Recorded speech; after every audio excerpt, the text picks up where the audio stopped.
सत श्री अकाल दोस्तों, मैं तुहाडा दोस्त डॉक्टर हरप्रीत सिंह भंडारी। अज मैं एक नवा टॉपिक लैके आया। वो टॉपिक जिहड़ी एक समस्या बहुत कॉमन हैगी है, उस समस्या का नाम है हिचकी। वैसे तो हिचकी आना एक आम गल है, पर जे लगातार हिचकी आउंदी रहे तो यह एक तरीके की बीमारी है। हिचकी नूं रोकना मुश्किल होंदा है, पर कई बार कुछ गले दे विच फस गया, कुछ मौसम की चेंजिस हो गई है, कुछ तेज़ मिर्च मसाले वाली चीज़ां खा लियां, तो फिर जिहड़ी हिचकी है वो लग जाती है, हिचकी आती रहती है। तो इस तो बचण वास्ते काफ़ी सारे जिहड़े नैचुरल रैमडीज़ हैगियां ने वो अपनाईयां जा सकदियां नेगियां। पर जे फिर भी किते हिचकी ना रुके तो मैं हमेशा एक राय दिंदा हुंदा कि अपने फिजिशियन दे कोल जाओ, अपने डॉक्टर दे कोल जाओ तो चैकअप करवा के उसका जो ट्रीटमेंट हैगा वो ट्रीटमेंट लेना चाहिए हैगा। दोस्तों वैसे जिवें हिचकी बारे आप गल कर ही रहे हैं तो अपने आम तौर पर यह गल कही जाती है कि जे कोई हिचकी आ रही है तो कोई याद कर रहा है, पर जो सब के सामने हिचकी शुरू हो जाए तो इन्हू बंद करना औखा ही हो जाता है। तो इसलिए जी आप हिचकी बारे अज गल करनी है, ये बहुत महत्वपूर्ण है। इस चीज़ को नोट कर लो, कदे भी किसी को कदे भी लोड़ पै सकती है।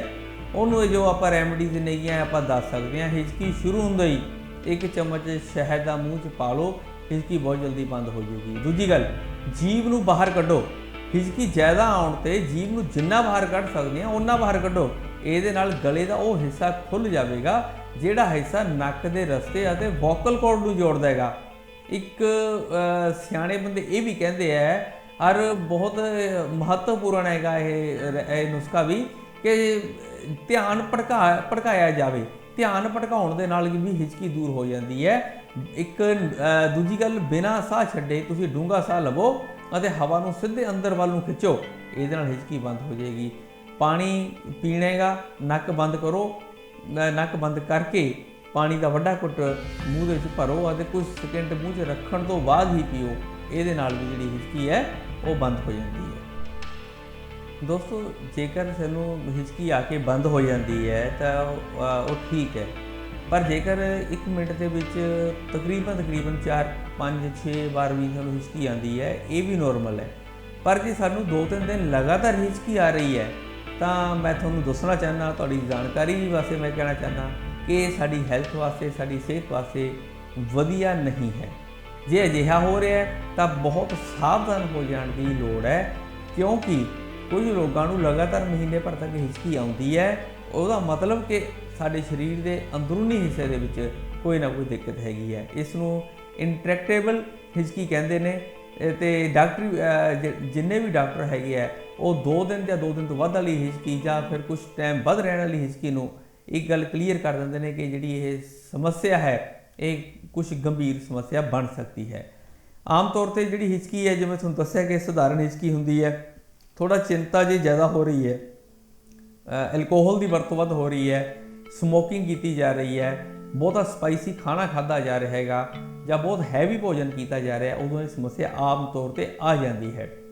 जे लगातार चलने वाली आप हिचकी की गल करिए तो फिर जिवें तुहानूं पहलां दस्सिया सी कि फेफड़िਆਂ ਦੇ ਵਿੱਚ भी कोई दिक्कत आ सकती है, या फेफड़िਆਂ ਦੇ ਵਿੱਚ खून का जिहड़ा खून का कलोट बन रहा है, या फिर कोई जोड़ों के विच कोई दिक्कत आ रही है। ये जिहड़ी हिचकी हैगी अजिही वो सधारण हिचकी नहीं हुंदी। डॉक्टर दे कोल जाके सैनू उसका जो ट्रीटमेंट है मरीज़ का वो बिल्कुल बहुत जरूरी करवाना चाहिए है। जिस तक घरेलू रैमडीज़ की, नैचुरल रैमडीज़ की गल है, वो सधारण हिचकी वास्ते बहुत वधिया ने, तो बहुत ध्यान रखने की लोड़ है ये पहचानने वास्ते कि जेकर हिचकी साड़ी एक दिन ठीक होगी तो बहुत वधिया गल है, नहीं ठीक हुई तो सैनू डॉक्टर की राय जरूर लेनी चाहिए। शहद वास्ते मैं फिर कह देवां, क्योंकि मैं शहद से बहुत यकीन है, क्योंकि जिन्ने भी मरीज़ मेरे को हिचकी दे आए ने तो वो बहुत उन्होंने मरीज़ सिर्फ शहद के नाल और 10-15 मिनटों के विच ठीक हुए ने। इस करके मैं बहुत जोर लगा रहा कि जो शहद है वो बहुत महत्वपूर्ण है हिचकी को ठीक करने वास्ते। दोस्तों एक चीज़ मैं होर दस देवां कि जिहड़ी शहद की मिठास हैगी आ वो शरीर दी नसां नूं काबू दे विच रखदी है। अजिहे दे विच सिर्फ शहद चट्टण दे नाल जां एक चम्मच नींबू के रस दे विच शहद मिला के चट्टण दे नाल बहुत आराम मिलता है। नींबू का चौथा हिस्सा जिहड़ा टुकड़ा है वो मूँह च रख के चूसी जाओ। शहद और ਨਿੰਬੂ ਇਹ ਦੋਨੇ ਬਹੁਤ ਫਾਇਦੇ ਵਾਲੀ ਚੀਜ਼ਾਂ ਨੇਗੀਆਂ। ਕਾਲੀ ਮਿਰਚ ਖਾਣਾ ਵੀ ਬਹੁਤ ਫਾਇਦਾ ਕਰਦਾ ਹੈਗਾ। 3 ਕਾਲੀਆਂ ਮਿਰਚਾਂ ਦੇ ਜਿਹੜੇ ਦਾਣੇ ਹੈਗੇ ਨੇ ਆ ਥੋੜੀ ਜਿਹੀ ਮਿਸ਼ਰੀ ਹੈ, ਇਹਨੂੰ ਮਿਲਾ ਕੇ ਚੱਬੋ ਤੇ ਚਬਦਿਆਂ ਇੱਕਦਮ ਨਹੀਂ ਅੰਦਰ, ਇਹਨੂੰ ਆਹਿਸਤਾ ਕਰਦੇ ਜਿਹੜਾ ਦਾ ਰਸ ਹੈ ਉਹ ਥਰੋਟ ਦੇ ਅੰਦਰ ਲੈ ਕੇ ਜਾਣਾ ਹੈਗਾ, ਗਲੇ ਅੰਦਰ ਲੈ ਕੇ ਜਾਣਾ ਹੈਗਾ। ਤੇ ਜਦੋਂ ਗਲੇ ਅੰਦਰ ਰਸ ਲੰਘੇਗਾ ਤਾਂ ਗਲੇ ਦੇ ਥੋੜਾ ਜਿਹਾ ਹੱਥ ਹਿੱਸਾ ਕਰਕੇ ਇਹ ਲਗਾਉਣਾ ਹੈਗਾ। ਜ਼ਰੂਰਤ ਲੱਗੇ ਤਾਂ 1-2 ਘੁੱਟ ਪਾਣੀ ਆਪਾਂ ਹੋਰ ਪੀ ਸਕਦੇ ਹਾਂ, ਹਿਚਕੀ ਤੋਂ ਰਾਹਤ ਮਿਲ ਜਾਏਗੀ।